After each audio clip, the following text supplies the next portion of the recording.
My name is Jordan Koss.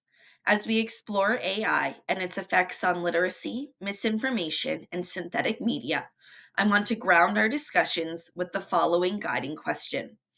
If text, images, audio, and video can all be convincingly fabricated, what should literacy education prioritize?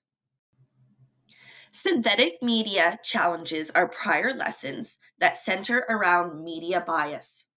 Donald Trump popularized the phrase fake news as a term he used to describe misinformation.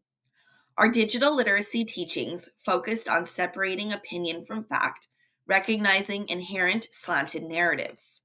I Googled news on the Minneapolis protests. Two different results displayed. Fox News, a politically right wing news outlet, versus an article published by NBC, a left center leaning news agency. Reading the headlines depicts an entirely different news commentary. With synthetic media ever present, we're forced to ask more complex questions. How was this information produced? Who or what created it?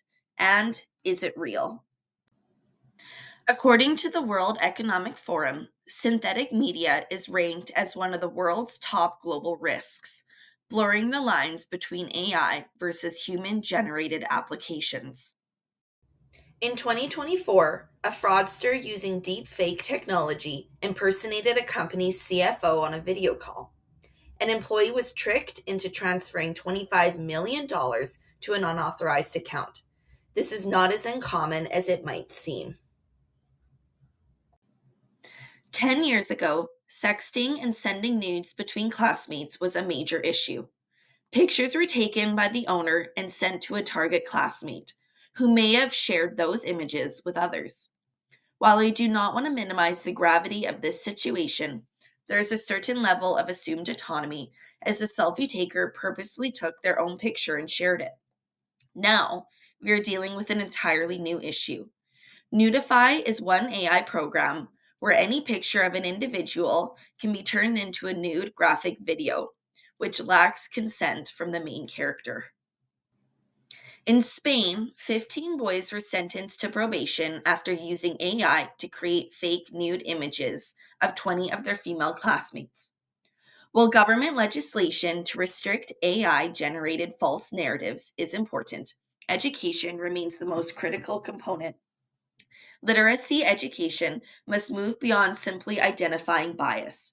It must move toward equipping students and communities with the skills required to navigate synthetic media both responsibly and ethically. Two central questions arise.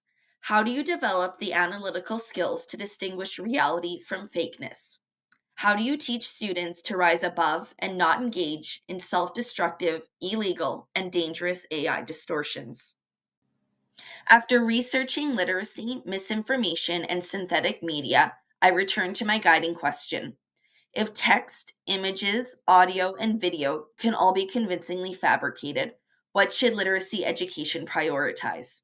The answer: verification skills, critical thinking skills, ethical judgment, or something entirely different. Each needs to work in tandem in order to be good consumers of media. However, I would argue that critical thinking skills and ethical judgment should be emphasized so that students can distinguish illusion from reality and not participate in certain AI technology that may be dangerous.